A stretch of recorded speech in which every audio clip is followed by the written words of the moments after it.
Welcome to the Dork Forest. Jackie and her pals will never bore us. Shameless confessions about our obsession will make us laugh and smile. So let's explore the Dork Forest and dork out for a while. Hey, it's Jackie Cation. Welcome to the Dork Forest. You know the websites, JackieCation.com, DorkForest.com, TheDorkForest.com. If you like a determiner. TheDorkForest.bandcamp.com is where premium episodes are. All of these episodes are free, streaming on iTunes or DorkForest.com. Anyway, let's do the credits. Patrick Brady's going to fix this audio. Mike Rickberg composed and sang that song you just heard. He's going to sing again at the end of the show his words to the Mexican hat dance. And Vilmos fixes my website, JackieCation.com. JackieCation.com has everything else besides the Dork Forest. Like, it has merch if you want merch. If you want a t-shirt, Ranger of the Dork Forest t-shirt, or a Dork Forest t-shirt, or one of my stand-up CDs, or the Spooky Reading Girl t-shirt from my stand-up, you can get it there. You can get my DVD there. You can watch me do stand-up comedy on some videos. You can look at my schedule. I'm in Los Angeles this week doing a bunch of sets, but next, I think New Year's Eve is the next time I go out of town, and that is in Minneapolis at Acme Comedy Company, recording my new album. The website is also the home of the Support the Show page. Support the show every other month, not December and November, but every other month I ask that you donate to the Dork Forest. In November and December, I ask that you donate to a local food bank. Find a nice charity. Get somebody a sandwich. You can do it. Google the name of your town and the word food bank, and that will help. So do that. You can support the show by using the Amazon banner on the Support the Show page. Support the Show page, Amazon banner just takes you to Amazon and you order like normal, and then the Dork Forest gets a little bit of a kickback. Doesn't cost you extra. It's just we get a little bit of a kickback if you order through that banner. There's a tiny Amazon icon on the front page, or you can use the banner on the Support the Show page. I have another podcast called Jackie and Laurie over at Nerdist, where I bitch about stand-up comedy. And this is the Dork Forest.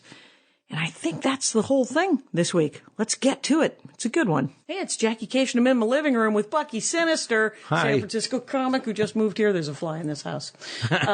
Welcome to the program, The Dork Forest. Thank you. Thanks for having me. Sure. It's at Bucky Sinister on Instagram, but it's at Bucky_Sinister on Twitter. Yes. Got it. And it looks like you enjoy. Now I always send the pre-production. I always send it out, right? And so when people send it back, I'm like, oh, interesting. So you like a lot of. Son of a bitch! This fly is it's gonna be a great episode, Rangers. You're gonna love it. So I don't know a lot. I know you like. I'm a dork for Philip K. Dick, Bukowski, and Herzog. Mm-hmm. And first of all, I don't know who Herzog is. Werner Herzog. Werner Herzog. Yes, he's almost become film person. Yes, he's a German director who's almost become sort of like a go-to joke when talking about film snobbery. I know his full name, but I've never heard the last name. I was thinking of a comic named Seth Herzog. Oh no. Yeah. Well, to put it this way, like Dennis Miller often referenced him in Fitzcarraldo. So it's been kind of like it's the Smarty Magoo reference thing. Yeah, Got totally. it. Got it. Herzog is a German director, and he's been making films for many years, from the 70s on. Okay. And there's it's like a real deep hole to fall into. And he has almost all of his stuff is available now on Blu-ray. Mm-hmm. These really great copies from Shout Factory. They have a box set. You can get that real easy and just become an instant Herzog nerd if you want. And, why? What's great? What I understand that from what I've been able to tell from the comedy about him, visually it's stunning. Is that true? Well, he has really thrown himself into his work. Like for Fitzcarraldo, it is about a guy who dragged that's his biggest movie probably. It's about a guy who needs to drag a boat over a mountain, like a big ship over a mountain to get it from one river into another. Because the rivers do not meet. A giant ship? Yeah. And so to do this, Herzog actually did it. He actually got a boat from one river over a mountain in South America into another river. Okay. And people got hurt. It took him years. It almost didn't get finished. And it's an amazing thing. He's a method director? Yeah. And it's just basically like I have not only seen this film a number of times. I have seen the documentary he made about it called Burden of Dreams, and I have read his journals called Conquest of the Useless. What year was that? Did he make that? What's it called? Fitzcarraldo? That one was one of his from the 70s. Okay. And I don't know the exact years. And here's the other thing. I tend to Decade's binge. Fine. Yeah, I tend to binge, and so I will conflate things and put a wrong year on. Someone will email me. It'll be fine. Don't worry about totally. it. Yeah, Jackie I'm at sure. JackieCation.com. Do you think people want to correct you on the internet? Really? Yeah. It's and I know for a fact that there's at least 3 people out there who are giant film nerds who are like screaming at me right now, screaming who know things. The name into their headphones as they know on the things. treadmill. Yeah. And that's I think the thing that got me into him, and that's kind of the entry point for a lot of people with that. Because who's in it? Well, that's the other point I was about to bring up. Klaus Kinski. Klaus Kinski, the Never German heard of actor. Klaus Kinski. Who is Klaus? Well, Santa Claus? Santa Claus Kinski. He's maybe the opposite of Santa Claus. He is one of the most enigmatic actors of all time. Okay. And one of the most untruth-filled memoirs ever written called I, Kinski. It's just all lies, and it's fantastic. Does everyone know that they're lies, or was he? I think a pathological He liar? describes the cockroaches in his house as the size of baby turtles. It's fantastic. But yeah, it's kind of ridiculous. Okay, well now I might have to back up a little bit. Do whatever you need Herzog, to do. Grew up. He was a tiny child when Germany was getting bombed in World War II. Mm-hmm. And when the house got bombed, there's broken glass all over him as a child in the crib, and his mom said, "We're out," and they moved out to rural Germany, right on the Swiss border, in like a cabin, And he kind of grew up out there with no contact with the outside world. When the war was over, they moved back into the city. She tried to find a job. And, so it was Herzog, his mother, and his brother all in one room of a boarding house. No father? No. And I can't remember what happened to him. But German guy during the war. Yeah. He might have been in the war. Yeah. He either died or split. I'm not sure. But anyway, it's probably a good excuse for anyone to want to split. It's like, sorry, I died in the war. I can't be here to raise you. Nazis. I either got to go join them or run. Yeah. So Klaus Kinski was actually living in the attic, sleeping on a bed of leaves, in that same boarding house. According to his memoirs. A bed of leaves. Well, that's according to Herzog's memoirs. Herzog became fascinated with Kinski at that point, because Kinski had temper tantrums. He locked himself in a bathroom for 3 days, having an incredible tantrum. And when he came out, when he finally passed out and they went in there, Herzog said the entire room had been smashed so thoroughly you could sift the toilet through a tennis racket. And, at the time, there was no industry left in Germany, but there was a lot of theater because they had to entertain the foreign troops that were there. And that's what Kinski was doing. And he became a well-known actor. People loved watching him, and, they ended up working together, and they had this tumultuous relationship over the years. In Fitzcarraldo, actually, it was originally supposed to be for Mick Jagger and Jason Robards, and they were filming it for a couple of years, and and then Jason Robards had a heart attack and could not finish it, and then Mick Jagger had to go on a tour, couldn't finish it, so that's when. So they were only willing to commit 2 years. Bastards. I think something like that. On. Yeah, it was. No. Yeah. It turns out I can't put my life on hold forever. So Kinski? Herzog calls up Kinski and says, "Come save me, and come do this thing." And Kinski agrees to do it if Herzog will make his 600-page script into a film, which did not happen. But what? A Hollywood lie? Yeah, totally. So that was this one thing where they were had his own epic thing to make and be irritating about. Oh yeah. And on this set, things are going so poorly that Did he play the captain? Who did he play in the?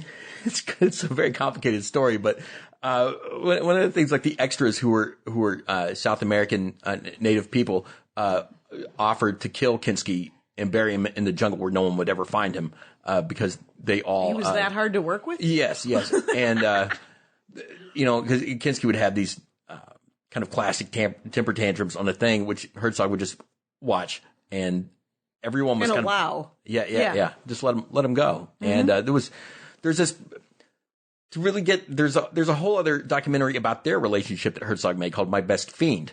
And you can just see like all the times they worked together. They made this other beautiful film called Aguirre, The Wrath of God. It was just amazing. They also made Cobra Verde, but Aguirre, The Wrath of God is a beautiful film. And on the commentary track to that, you really hear like Herzog has beautiful commentary tracks. And on the commentary track to that one, you really get it's recorded after Kinski has died, and you can hear his wistfulness and how much he misses his friend. And he'll just talk about things like there's a scene where Kinski picks a monkey up off a raft and throws it across the river, and Kinski, Herzog very sadly states that there's a pause, and then he says, "No one could throw a monkey like Kinski," and it's just. So even Monkeys can swim, yeah. right? So, yeah. Most of the monkeys just swim off the raft, but that's what happens. Right. They whatever. There's a lot of problems with like just for the listener who might be like, well, what the fuck happened to the monkey? Yeah. Monkeys can swim. Don't worry about it. It's not turkeys. You can throw a monkey in the river. It's fine. It's all right. It's like throwing a kid into the water. It's seen worse. Yeah, they'll swim or they won't. But even with Herzog's earlier. More slower films like Even Dwarfs Started Small, which is made entirely of little people on a penal colony. You can't really tell what's going on, but if you turn on the commentary track, it turns into a comedy. So yeah. So you can't tell what the movie's about unless there's a commentary track? It helps because there's another movie like Hearts of Glass where where everyone in the film except for one actor is hypnotized. And so on the commentary track, he will tell you what suggestion he gave the actor before the scene started. Like, he would hypnotize an actor and say things like, "You are holding a winning hand in poker," and then just let them go. And they would have to do their lines, and they would have this kind of weird look. Did he do a lot of drugs? No, he's just a very strange man. He was just a very strange man that people were like, we want to see what is inside this guy's brain, so we're willing to fund a dozen movies. There's two other books, one called Herzog on Herzog, which is all interviews, and then there's an updated version of it called Werner Herzog, A Guide for the Perplexed. And these ones are just, like, you can get, like, almost all my theories on art and creativity come from these interviews. Just where I decided, it was kind of like a wake-up moment for me where I realized, I should be creating my own imagery. I should be like not limiting myself to a category where I should, if I need to write, like I've written 4 books of poems, 2 self-help books, and a transgressive science fiction time travel novel. And this is all Black Hole. Get out there and get Bucky Sinister's Black Hole, and you guys. I could not have written what became Black Hole without Herzog's theories on art. And which are that you should create your own art? No, it has to be more than that. Sorry. It gets really deep, but it's mostly on this thing of like, you need to create your own sense of imagery, like, because, what does that mean? Just not to rely on, not to be derivative at all.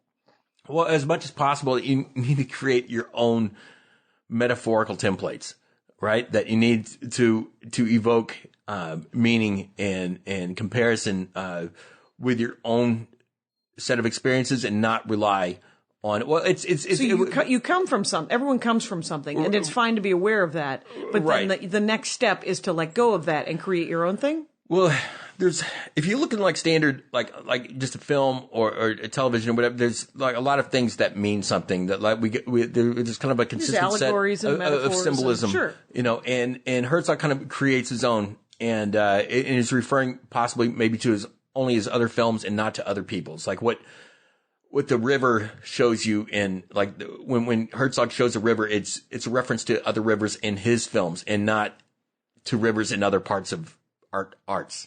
Like not rivers in.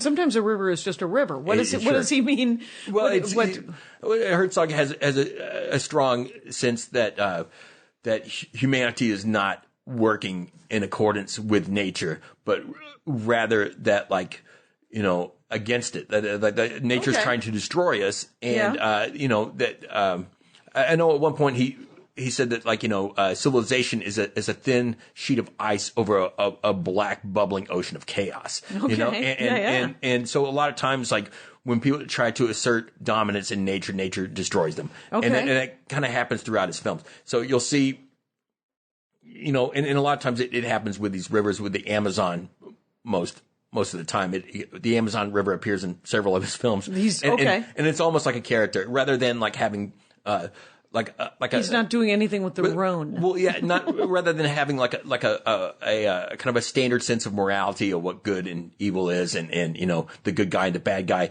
He has this river that's trying to drown people, basically, and trying to.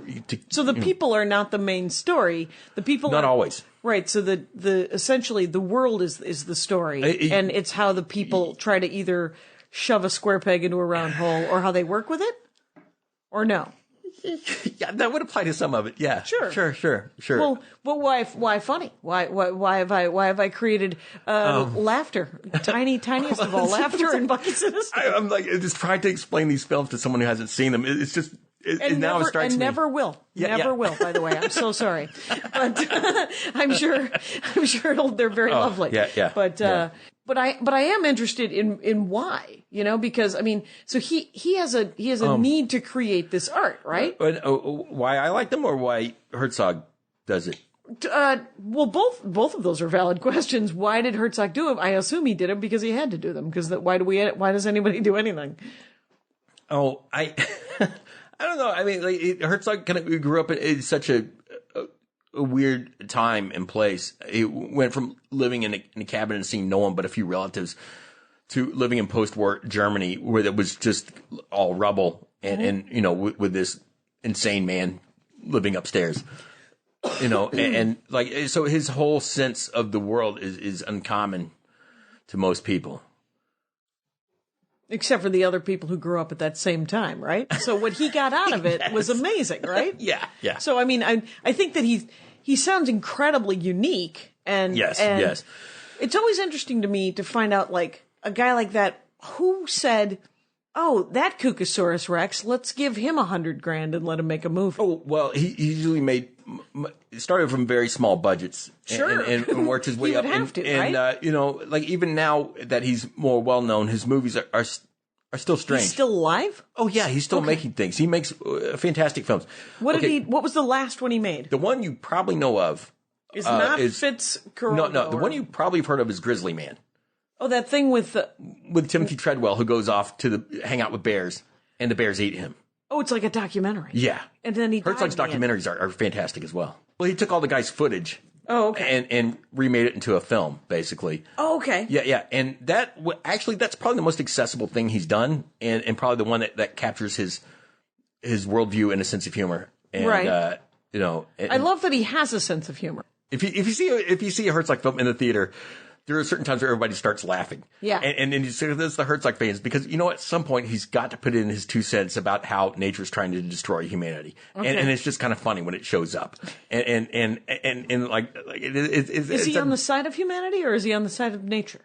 He's on no one's side. That's just his opinion about, like, well, it's us against them. It's not like it should happen, but it's like that's what's going to happen. It's not like the idea that you can commune with nature in a peaceful way. He thinks is ridiculous. Okay. And people keep trying it and they always die. It's like, yeah, you try to hug a grizzly bear, you will get eaten. Yeah. Okay. That was his thing. He's like, man, I should have seen it coming. Yeah. I think everyone did, except for the one guy who was like, no. Yeah. And what's her name who lived with gorillas? She lived. That was weird. Yeah. Remember that lady who lived with gorillas? Jane Goodall. That's it, Jane Sure. Goodall. And What's her name? I got names in my head. They're not accessible, but I got them. So he's got what, dozens of movies that. Oh yeah. Yeah. And Yeah. and when did Klaus Kinski die? Oh God. Recently 80s? or in the 80s? Yeah. So is Werner Herzog old? He's got to be, right? Yeah, If he was totally. If he was born in 40. No, but since then he's moved on to other kind of iconic actors that just have very striking features that stand out, like Willem Dafoe, Michael Shannon, Nicolas Cage, all these people that he's worked with. Okay. Do you see Bad Lieutenant 2, Port of Call, New Orleans? Wait, say that slower. Bad Lieutenant 2? Bad Lieutenant 2? Yeah, he made a sequel to Bad Lieutenant. Who made Bad Lieutenant? Abel Ferrara. Okay. Another great commentary director who did King of New York. Okay. You remember him? No, I played a board game calledKing of New York. Nobody wants to know about that. King of New York is an amazing film. Okay. Christopher Walken, his best role. Yeah. Wow. Yeah. So, but I don't know. It is Herzog is I don't know. He told me that like I didn't have to worry about my own childhood leaking into my work. That I could that if it wasn't a point whether or not that my work would be relatable, that I could just create without that concern. Okay. And I had an odd life. Right. I grew up in fundamentalist America, and then because that wasn't intense enough for us, my family joined a cult in '84, and stayed in until like Where's 86. fundamentalist America specifically in because it's everywhere. Yeah. But I mean, it's kind of You grew up in a very fundamentalist place, but what state and city? But it was in Arkansas, and that's okay. enough. But That's yeah, plenty. yeah. But it's even within that, like we kind of lived within a bubble. It's like What cult did you join? I can't mention their name. Moonies? My brother was in the Moonies. We kidnapped and no. deprogrammed him. Oh yeah, that's pretty much what you have to do. Yeah. No, we worked alongside them. Mormons? My brother hates the Mormons. I was like, look, really, yeah. don't name various religions until I get the one right. Yeah. Because you're like, that's not a cult. Those people are right. You're like, are they? No, they're kind of retaliatory. I don't want to start a fight. I don't want to pick a fight that should be over. Okay. Yeah, but I came out of that and I realized that like everything I kind of knew about the world was a lie, and I just started getting loaded at that time. I started drinking and using basically right after that. To find that truth, or to bury the lies. It just calmed me down. It made me not care. Right. Yeah, and just to shut all that off. And I was like, So when did you discover Herzog? While the drinking was happening, or after sobriety? Sure. It was kind of early on. I just kind of got deep into. When you got out of the cult, nerdery. did you got into film essentially, or just started? Is that when you kind of? Yeah. I got into all things that were weird, artistic, whatever. I mean, I was. You were looking for something. Oh right? yeah, just like like it was just like it was meaning like Lewis, or lack of meaning. Well, it was like Lewis Carroll's. Thing. It was like Lewis Carroll's rabbit hole. You get to like arts in the time were like this secret. You moved to San Francisco and found this world of transgressive art and performance art. Was that in the 80s or 90s? Or? Yeah. It was like I moved to LA first in '88. I spent almost the whole time. I spent about a year that I was here. Probably spent about like 150 of those days on cocaine, and did a couple, maybe about 100 hits of acid, and so I don't really remember a lot of being here. And then I kind of moved up to San Francisco in '89, and just started pursuing poetics. Okay, right, because you were doing poems and you were doing poetry. Yeah. And I was always afraid, like, can I write about my childhood? Can I write this? Because it doesn't make any sense to someone. Because other people, like, were like going to a prom or whatever, and I was, I was in a metropolitan area, like evangelizing at a subway stop. Right. Like that's my reality, and I can't. It's hard for me to. Like, what, do I mention that? But that's the best stuff. Yeah. That's I mean, and I think we learned that from Richard Pryor, Oh, yeah, It was, I never listened to Richard Pryor or any comedy when I was a kid, but I knew going in that it had to be a unique experience, whatever you were going to do. For sure. Yeah. So you started, I mean, it from the list, it's like Bukowski. Yeah. He's a guy who just took a bunch of acid and then wanted to talk about the big questions. Wasn't that that guy? No. Who am I thinking of? If it isn't Bukowski, who was the Timothy Leary? Maybe Timothy Leary. I think of all those guys. Who's the on the road guy? Kerouac. Yeah, all of those beat guys. Isn't he a beat guy or no? Is Bukowski not a beat guy? He's of the same time, but not of that crowd. Okay. He is the one, like, his poetry from 1960 to 1972, I think is the richest library of American poetics. It really, he really kind of liberated the American poets from form. Mm-hmm. And like even the beats were very much in a form. Like really like Ginsberg stuff. It's very strict in structure. Yeah, it's pretty structured. Yeah. And Bukowski was just like, well, you can pretty much write like you talk. And this was like, he did the kind of poetry what Lenny Bruce kind of did in comedy, where it was just like, it wasn't, where, because kind of before Lenny Bruce came along, a lot of people were just kind of like one-liners, setups, and punchlines. And Lenny Bruce kind of started telling more stories, like this kind of long-form stuff. That's kind of the same. And it's analogous to what like Bukowski did, where it's just like, well, you can use your own language. You can, you don't have to be defined by a structure. But it's not prose. It's still right. Still poetry. And that's what people argued. It's just like for a long time, it's just prose and line breaks. What is this? And it's not. But it's just a different kind of poetry. Yeah. Okay. And then so that one was like, I saw that he wrote a book called Ham on Rye, which was I read that when I was 19, and it was about a guy's horrible childhood, where he was disfigured by these strange boils on his face, and his dad beat him constantly with like a razor strop. Mm-hmm. It was really horrible. And then the book ends, and I mean, it's not like his problems are solved. It's just like, I just got to leave the house. Like, and I was the first time I knew you could.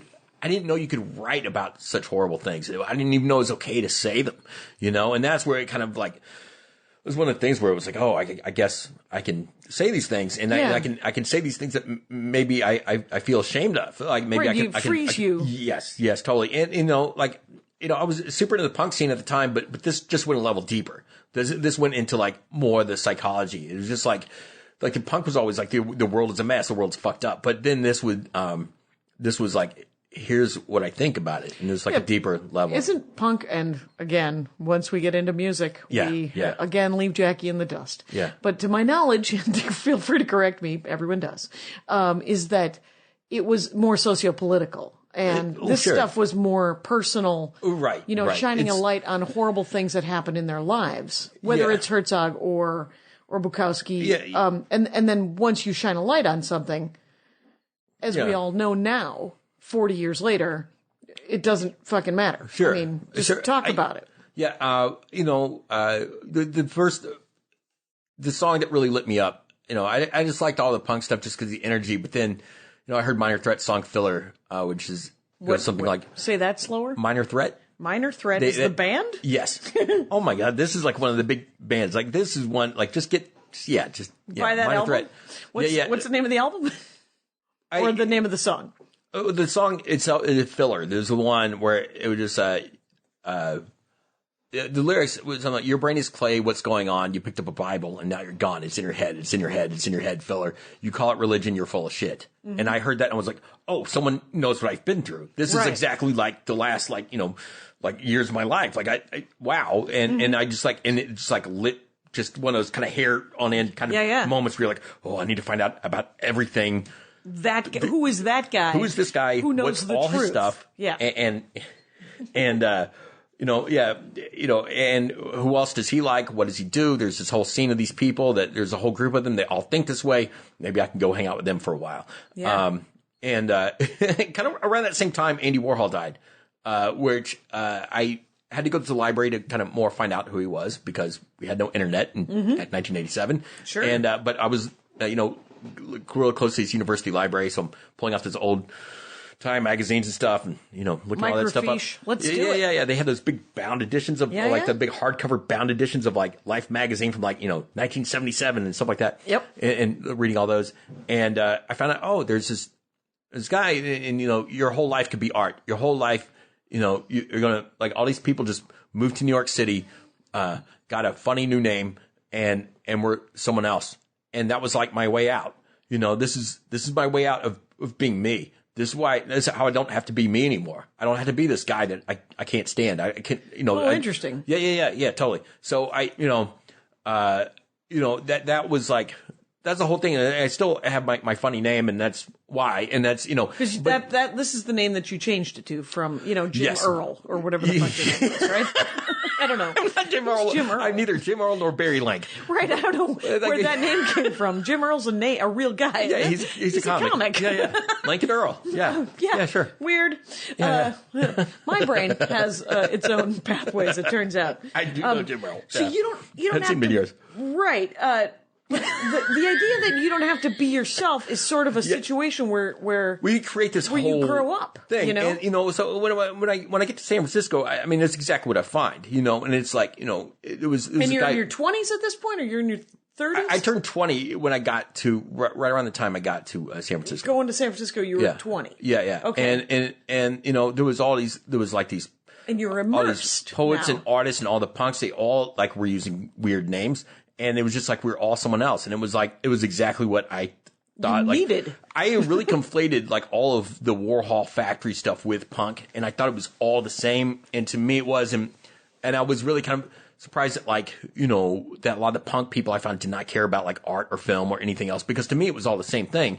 I did find like this crew of performance artists. There was this night called Club Substitute in San Francisco that was very formative on me. And there was a guy there who went by Diet Popstitute, and he really was like, you need to like have fun with this, like because I was writing stuff, but it was all dark. He's like, you need to make sure that you don't write yourself into the ground. And Diet was sick. He was HIV positive, and he eventually died of AIDS. And everyone did in the 80s. Yeah, we were there. Yeah, it was. But he's like. That was one of those things that like he had this whole crew of performance artists who were mostly ill and they're all just like we're going down we're going down in feathers and glitter. Yes. And it was God bless them. It was amazing. And so that's an example of how to live your damn life. Yeah, totally. And I did God, I think my first big show in San Francisco was opening for Doris Fish. Who since passed, and but it was just all these crazy performance artists, and like I had to open for the Pie Man a number of times, which is a guy who gets smashed in the face with pies, and that's just good writing. Yeah, Bucky. I don't understand. Yeah, I go and do my little heartfelt little poems, and then here comes Juan the Snake Dancer, and I'm like, well, I'm just not like what I do. It's like all these kind of performance art variety shows. I did one reading actually where it was like. I was like just turned 20. I wasn't even old enough to be in the club. I had to stand outside with the doorman until my name was called from the stage and go run in and do my set. And so I didn't I was 20 years old. So I was reading stuff I literally wrote as a teenager. These are teenage heartbreak poems and I'm reading them and everyone's laughing and I'm just like, fuck you guys. Like I hate you. Right. And I'm going to keep reading these anyway. And I got off stage. And this guy was like, that character you did, the self-obsessed poet, is really great. And I'm like, what? And he's like, I'll give you $50 to come do that at the DNA Lounge. I'm like, okay. Yeah. I'm just like, what, all right. I will sell my 17-year-old angst for $50. Yeah. And I was completely sincere, but they thought it was so over the top. They thought I must be doing a character. Right. No one would be this sad and full of himself. Right. And so then I, went backstage, did a line of Speed with a couple of other artists, and then left the club. But the thing is at the same time, you're discovering, you're becoming more free of Bukowski and Herzog and whoever else is Warhol and all these people are opening your mind. When did you decide that the glitter and feather person, whose name I forget, Diet something. Because the thing is, for me, is you can go as dark as you want to go, but you better be having fun, and there better be some joy in it, right? Yeah. So how did you find that when you're reading all of these things that you're like, they're all revelations that you can go to those places, but you have to also get through those places so you don't kill yourself, right? Oh yeah, for sure. How did that happen? Well, it took a while. I think things were going pretty well until about 94, 95. And, I was having a great time. It was like poetry was real hot. It was all over MTV. I did a couple gigs with Loudpalooza. That was fun, reading in the spoken word tent. In 94, they had to, everybody cared and everybody wanted spoken word stuff and it was cool. And then I don't know, everyone kind of immediately stopped giving a shit, like kind of all at the same time. And I got into a weird relationship and then that ended and I just started to bottom out. And, and there was no art really produced in that period. There was a few years there where I didn't really get anything done. Oh yeah, my first book came out in 95 and I thought this is going to fix all my problems. Like once I have a book out, like everyone's going to like me. They're going to turn it into a movie. I'm going to be hanging out with cool people. I'll be doing blow with Johnny and Winona at the Chateau Marmont. Yeah.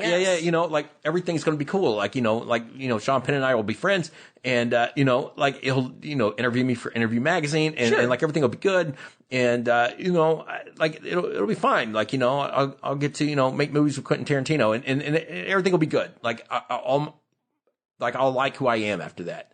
I'll enjoy being myself. So from 89 to 94, you didn't like who you were and you just wrote from your heart and it was really, not funny? I was really trying to be this character I'd created. And it was sad and angsty and just more I was having a lot of trouble. And my drug use was getting worse and that wasn't helping anything. And, I have 14 of my original teeth left. Like all my top ones are fake. I don't have any, my top teeth are gone. Like that, and because I did a lot of drugs and smoked a lot and drank a lot and now they're gone. It's just what happens. And I did all that trying to escape, who I was. And so I get to, But you wallowed in it in your art and it was well received, right? Well, that's the thing. The book came out and nothing happened, nothing fixed. And actually no one gave a shit. It kind of died on the shelf. And you got to work with these people. So it was working to some extent, right? Yeah, for a while. I was always seeing this promise of this next year's going to be better. This year I was on Loudpalooza. Next year I'm going to be touring. And next year I'm going to be. No, I'm not talking about you living in a future that never happened or whatever, right? I'm talking about the actual art itself where you're getting these input from Bukowski that you can actually talk about these things, the horrible things that happen to you, right? Yeah. And it was well received enough for you to get work, right? Yeah. For 5 or 6 years. But it was never cheerful, shall we say. Yeah. Did it ever become cheerful? I think so, yeah. Yeah, well, because I haven't seen your set in probably 6 years myself. Okay. Right? Yeah, well, I still, I started doing stand-up, 2007 or so, and I did that just because, well, the poets would drive me nuts. I couldn't stand being around them anymore. There's about half a dozen I still love dearly. And then the rest of them really just can go fuck themselves. I really, you're making me crazy. And I did. What were they doing that were? Oh, it's just the poetry voice right now is really bad. And it's all this one note. And it's just, it's just horrible. And they're referencing it. Gil Scott-Heron's Revolution Will Not Be Televised has been stolen so many times no one can remember the source. Okay. It's just disrespectful stuff like that drives me insane. And, the people, frankly, the poets are a bunch of wieners. I don't they're not creating anything new. They're not, and they're coming from a kind of a whiny place. Is that what I'm hearing? And they're just taking it's like they're as about as artistically revolutionary as the Archies. It just sounded as a real pop stuff. I did a reading at the Largo in 2006 or 7. Greg Proops got me a gig at his variety show. He's like, "Why don't you come read some poems down it?" And I'm like, "All right." And it was Joe Walsh was the headliner doing the acoustic set, and it was Drew Carey on the bill, and Fee Waybill from the Tubes, and Fiona Apple opened the show. Neat. And I was hanging out, and I was I like these people so much better, and. So you were dipped in some stand up and some music and some yeah. And it was I can actually again you learn I don't have to hang out with these people just because they're sort of been my family for 10 years. Yeah. Okay. And I was I don't you can keep moving because I was having trouble. I got sober 2002, so I've been sober for about 4 or 5 years. And I was I don't know if I like performing anymore. It's no, I love performing. I just hate poets. And you just didn't like the people you I've had joined the rest of America yes. in hating poets. But you like old poetry. I do, and there are still poets I do read. I've been reading Reginald Dwayne Betts a lot lately, a lot what? Reginald Dwayne Betts. He wrote a book called Bastards of the Reagan Era, and it's maybe the best book of American poetry written in the recent years. And Yeah. Okay. yeah. Reginald. Say it one more time. Dwayne Dwayne. Betts. Betts. All right. Yeah. And I'm writing that down. So yeah, I read him. I used to read, I drop another dozen names of poets I still like and read. It's just that kind of the poetry scene itself I didn't like hanging out in. And I was like, oh, I like these poets much better. Through a weird series of circumstances, Patton Oswalt, and I used to hang out at the same cafe in like 92 in Lower Haight. Oh, right. And he would go there with Blanca Patch would be there and stuff. And so I kind of, and then I got to know one of the, Your introduction to stand-up comedy is very fancy, by the way, because those are good introductions. Yeah. They're just There's nothing wrong with groups and Patton and totally. Yeah. Drew Carey and I met the best ones first, basically. Yeah. And before she was doing comedy, Marilyn Radska used to come to my open mic in the Mission, on a regular basis, and she was like a student at the Art Institute and just doing this weird stuff. And we didn't even Marilyn Rice Cup was doing weird stand-up comedy. Oh, it was shocking. like poetry. Yes. It was like she was kind of poetry night awesome. and just doing weird poems. Yeah. And they were funny, and no one knew what they were. And That's awesome. It was just so weird and creative, and I just loved her, loved watching everything. And she was doing an open mic at the time too, running one. And but there was all these people around then, so I kind of got. And I also, just being an alcoholic, I soon got to know the wait staff over at Cobb's. And I would go a lot. And I had one girlfriend, too, who had been a former waitress at the other cafe way back in the day. So she was really into Jake Johansson, Dana Gould, and Tom Kenny. Nice. And those are like her comedy crushes. And the first stand-up. Why no Matt Weinhold? What the fuck? Why is Matt Weinhold left out of every goddamn list? He's a genius. Anyway. But so the first stand-up I went and saw at Cobb's was Dana Gould, and it was like 92, so he's probably I don't know, 28, 29, something like that at the time, and just I'm like, oh, this is my introduction to stand-up comedy. And then I knew a handful of others, so I would go see Patton and Blaine. I saw them one time open for Rick Overton. And it was just, and this is in the 90s or in the 2000s? This is in the 90s, about 95 or 96. I still remember that Patton was riffing on the movie Twister. That will date it. Right. That's right. That should carve and date it. But I was like, I don't know. I just kind of I started following him and these other comics I kind of met around there. Kind of like they were little indie rock bands. And so I'd always been kind of watching comedy and really into it. But I'm just like, that's for other people. So you left poetry and then you just sort of hung around trying to figure out what to do. Yeah. And you wrote a book and then you started doing stand-up. I was doing, I did this series of readings at the Hemlock Tavern, and we recorded them all. And I was trying to put together a good poetry CD. And, my whole thing was I would read a poem and tell a story about it and then do another poem. And so I'd do a 45-minute set, and it would be it's 25 minutes of poems and 20 minutes of stories. Right. And so we did 3 of these and trying to pick out the best 45 minutes of poems or whatever. Yeah. And the guys who were recording it were like, no offense, but the stories are better. Yeah, the stories are better. And so they took that became this one CD called What Happens in Narnia Stays in Narnia. Nice. Yeah. And there's the poem on there. There's a 7-minute poem on there that's made up completely of Courtney Love quotes. And just kind of more, that's where I was at the time. I couldn't write the horribly depressing poems at the time because I was sober and I was things were funny again. And right. And so I was doing stuff like that. And then there's I did write this one story on, it's a 20-minute, it's basically my first stand-up bit is a 20-minute story, called A Real Life Adam Sandler. It's on the CD. And, so then as I didn't know what else to do with it, I didn't have it written down. I didn't have it, and it didn't fit with any of the poems. So I just told it one night and it killed. Yeah. And I have a recording of that first performance of it where it's sometimes that's yes. Yeah. And so I was this has to be on there. So then we had the CD and we're I don't know what to do. I guess maybe I should start doing stand-up gigs and try to sell the CD because I've got I don't know if it's comedy. We're telling people it's a comedy. Is it comedy? I think so. But it was. It's and funny. what year was that? 2004? Oh God, the thing came out in I think we recorded in 2005, but it came out in 2006 or something. Okay. So, I mean, the thing is by 2006, everybody knows that stand-up can be so many different things. Oh, yeah. It can be storytelling. It's not 97 Yeah, and yeah. people are trying to figure out what the fuck Janine Garofalo's doing. Oh, yeah. So it's fine. But then I had the problem of like, I'll go to these places and they're like, yeah, you can have like 5 minutes.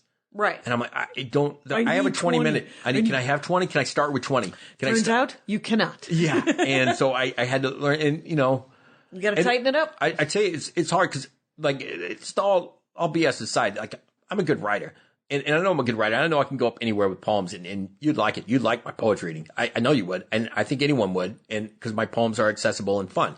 And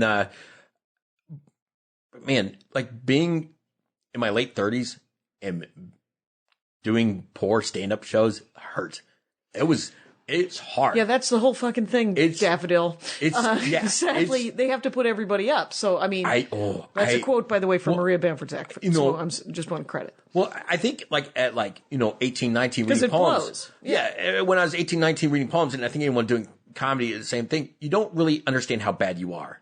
And, No. And How could you? Yeah, and in my late 30s, I knew how bad I was. When I did a bad comedy set, I knew. You knew how bad you were. You knew how good you were because you had been doing it for at least 10 years, 15 years, right? Yeah. Well, yeah. And I knew what good comedy was, and I knew I wasn't doing it. And that was a lot of ego bruising to get through. Yeah, and fair enough. It's really like that was really difficult because things were not working out like I wanted them to, and man, luckily I stuck with it, and I still have a lot of imposter syndrome. I don't know if you know that term, imposter syndrome. Yeah, Laurie Kilmartin explained it to me. It's where I feel like a fake. You don't feel like you deserve. Yeah, exactly. Right. I think like I'm going to be found out.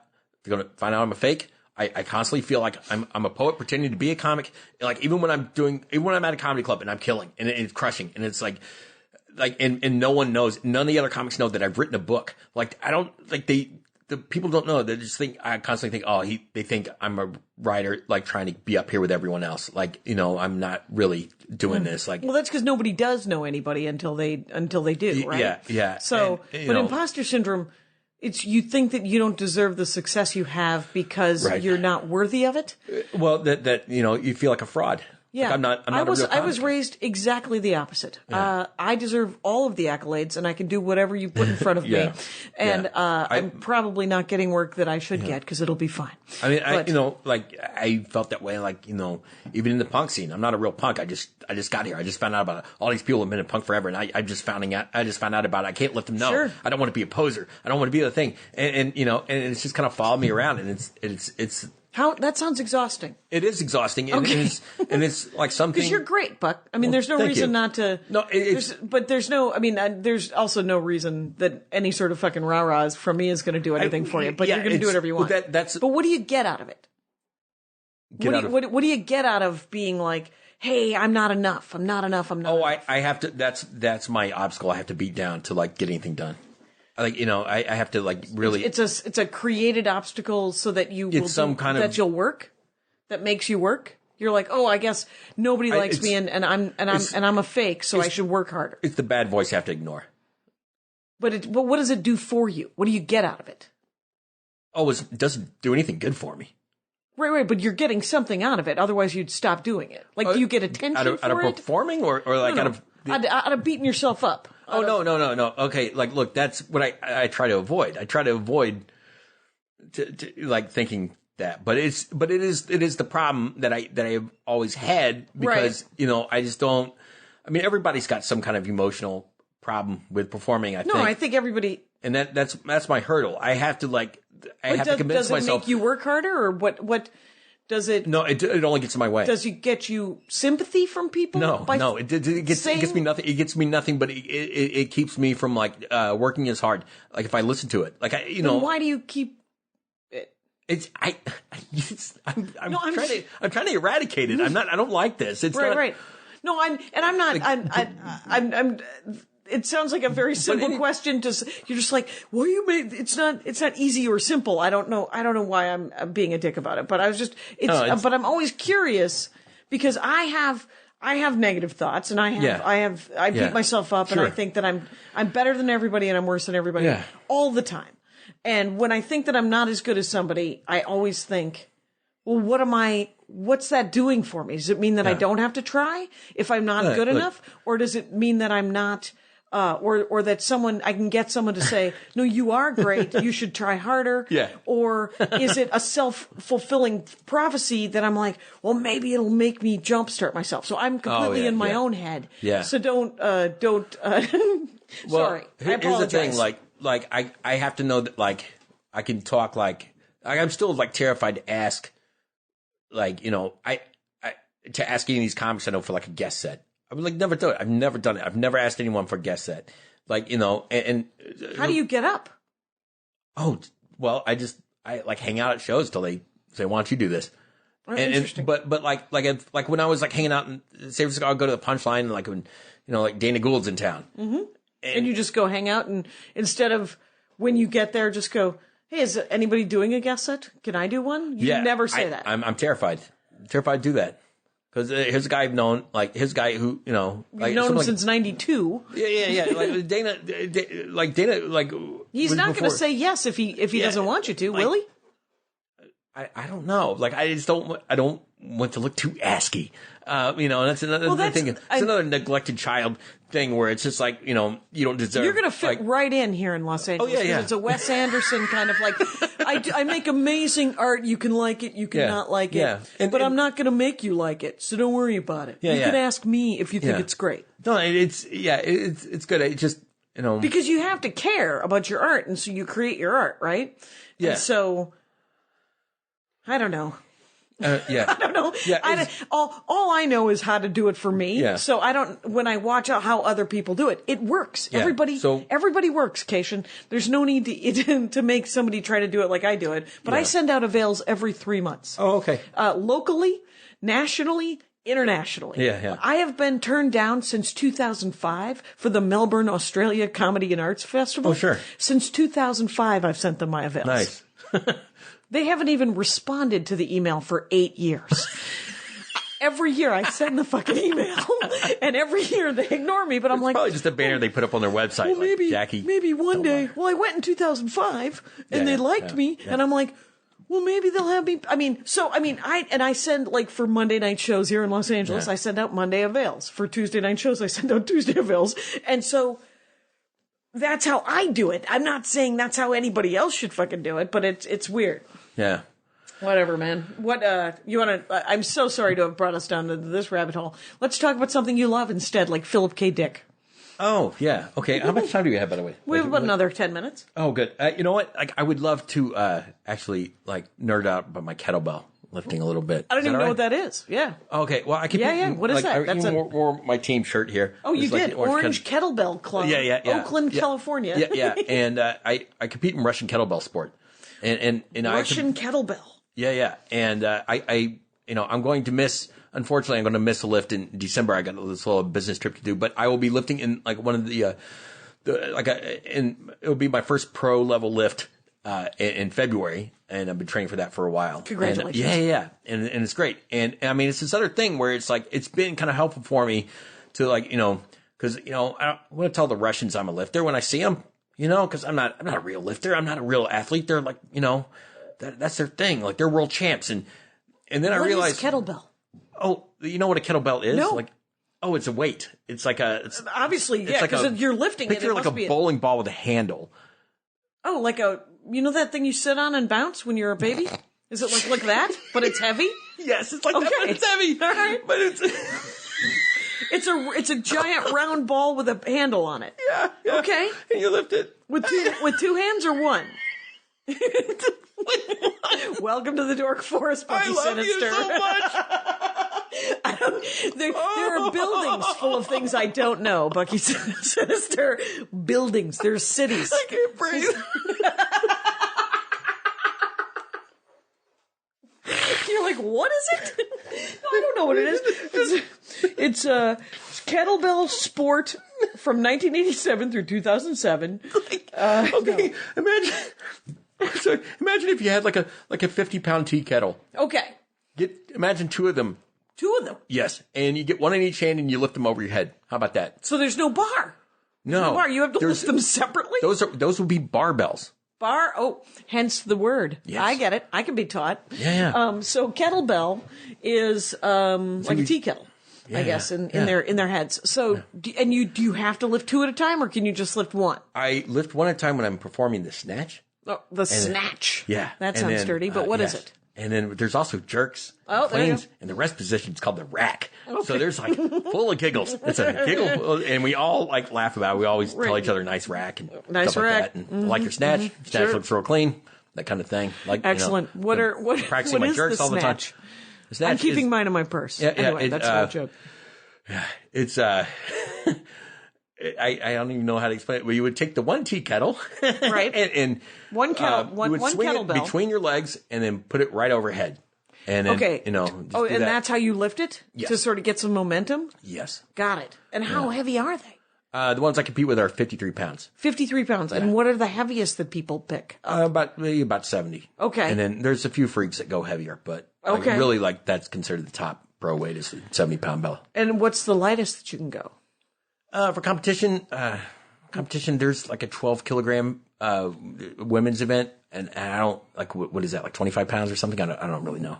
26, 28 pounds. I'll never know. Like that. And so, but good. Yeah, but you can whatever. So how do you train for that? You just do it. You do a bunch of lifting of different kettlebells. Snatching all day in my house. That's it. No, I just I lift almost every day. And, Okay. and that's the thing. It's like when you go there, like it's like I know that like there's an event called the long cycle, which is a clean and a jerk, and I've gotten 39 reps in that. That's my personal record. Okay. And this February, I'll try to do better than that. Mm-hmm. And I will either get more reps than that, or I won't. Okay. And Is it a competition to see how many reps you can do to some extent? they give you 10 minutes, and you can get as many reps as you can without putting the bells down. Got it. And that's the thing. It's like sometimes it's hard to know, like, am I doing better with comedy or not? Is this book better than the last one I wrote? Which book Right. where's my best writing? Like, Okay. you never know. With the arts, it's so vague. You never know. And with this kind of It's super. athletics, it's like there's a number on it. Yeah. You can either lift more than you did last year or you can't. Like, you're either getting stronger or you're getting worse. Like, it's like you can tell there's a Finally. number. There's a that tells definitive- you. yes. And it's so balancing for all the arts. And that's why I wanted to bring it up. And I think everyone who's in some kind of art form as a career, you should have something else that's very Just analog, pedantic? where it's just Yeah. like maybe it doesn't have to be sports. It can be like growing a garden. It's like, did this tomato plant grow or not? Right. Like, it's like, does this, like, just something like where like there's a definite answer of like, oh, I'm getting better at this, Right. or this time I have success or failure. Yeah. Because that thing where you feel horrible during a set and everyone likes it. And everyone goes, great set. And you're like, it didn't feel great. Right. That was a weird set. was that- But I'm glad you had a good chat. But was Yeah. that better than the set you did the last week? Right. Where, There's no way and to it's- know. There's no way to know. And I think that's been the most balancing thing for me. And also to cure the imposter syndrome, to like work on that. It's like, no, you're a real lifter because you get out here and you compete. You get on the same platform as all the Russian lifters and you do the best you can. Is it a Russian sport? Yeah, it's a Okay. Russian sport. And, it's like, How long have you been doing it? about 5 or 6 years. Okay. Yeah, it's kind of started. I'm 47 now. I started, I think, at 41. And it's been very good for that because they can look and there's a couple of them that kind of know me now, and they say that oh, I can tell you've been training. Say you look a lot better. I've lost a lot of weight doing it. Okay. And they just How do you lose weight if you're just lifting? it's It's just there's a huge cardio component to it. Oh, and you're interesting. doing a lot of reps, and it's your heart rate gets way up there, and also it changed the way I eat. okay. Yeah, like your body starts craving different things. Okay. And, if you're getting a lot of exercise, your body will start moving towards things So- that fuel it. Because you're doing timed reps instead of yeah, just okay. Yeah, that you'll sweat that out. Oh, yeah, That sounds yeah. that does Yeah. sound more cardio than other Yeah. people that I know that lift Yeah. they don't seem to be timed reps. So that's interesting. Well, it's like, we do things for a certain amount of minutes. And Yeah. if you look at someone, like a lot of people can they might bench press and their set will take like 10 seconds, 12 seconds. It's like, well, try benching that for a minute straight. Right. And then just see what happens. Now try doing it for 10 minutes. Like, what would you have to, like, do? And how do you have to change what you're doing? We'll move towards, like, if I'm working with lighter weights, like if I'm working with a 12 kilogram bell, I'll do 100 snatches on my left side and about 125 on my right. And there'll be a lot of people who lift weights who say, "Oh, you can't do 100 reps of anything. Like you would just cramp up." And, well, you can, but you have to train for it. Right. Because it's a learned skill, probably. Right? Yeah. Okay. Yeah. And there's a lot of it's technique and whatever else. But it's like your muscles have to be conditioned to it. Did you find a place here in Los Angeles to do it now? I've not. There's a guy in Manhattan Beach. There's another guy in Long Beach.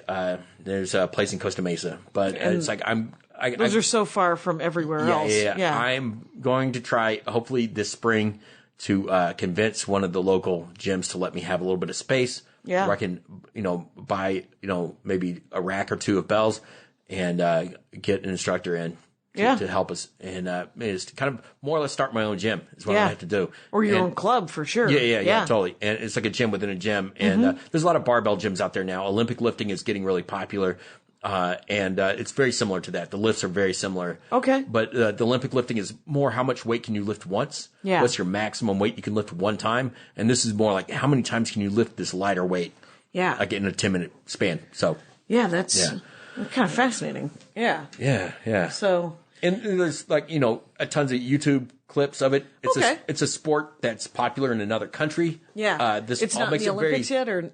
No. Okay. And it's one of those things that like appeals to a lot of the things that appeal to a lot of nerds about like something like anime or something. It's like, oh, here's an obscure thing most people don't know about that you have to go to a link to find out about. Yep. And it's really popular somewhere else in a different culture. Right. Who doesn't love to get in on the ground floor of REM? Yeah, exactly. Or it's whatever. Like, I'm into this obscure thing you don't know about. You don't know about it. And that kind of appeals to the dork side of everyone. Sure, of everyone. Yeah. You're just like, this is a secret space too, the Dork Forest. Oh, yeah. It's getting more popular, but Yeah. I think the people who are in on the ground floor. Ken Baker, I'm talking to you, buddy. So Star Wars? Ken Baker? Ken Baker, he's R2-D2? No, just a guy who lives in Seattle. Oh, okay. So he's literally been listening to the Dork Forest Actor since R2-D2. 2005, which was before I started doing it. So, but hey, Bucky Sinister, it has been 1 hour. Oh, wow. So, Black Hole is your novel. Please get that. That's a good one. Science fiction novel by Bucky Sinister. Time travel and drugs. Excellent. And it's at Bucky Sinister on Instagram, and it's at Bucky_Sinister on Twitter. Yes. And go see your stand-up and all your spoken word, because what I have seen is always you're a delight. Thank you. So there you go. Business every Monday night at Little that's Joy. Right. That's right. Here in Los Angeles, every Monday night it's called The Business, Little Joy Theater. And go find him there. And Rangers, you know the rules out there. Take care of each other. My hat. They're dancing around my hat. My hat. Well, what do you think of that? If it looks like a Mexican hat dance and it sounds like a Mexican hat dance, it's most likely a Mexican hat dance. So take off your hat and let's dance. Yay! Oh my God. Why don't we just call that as the end of the show?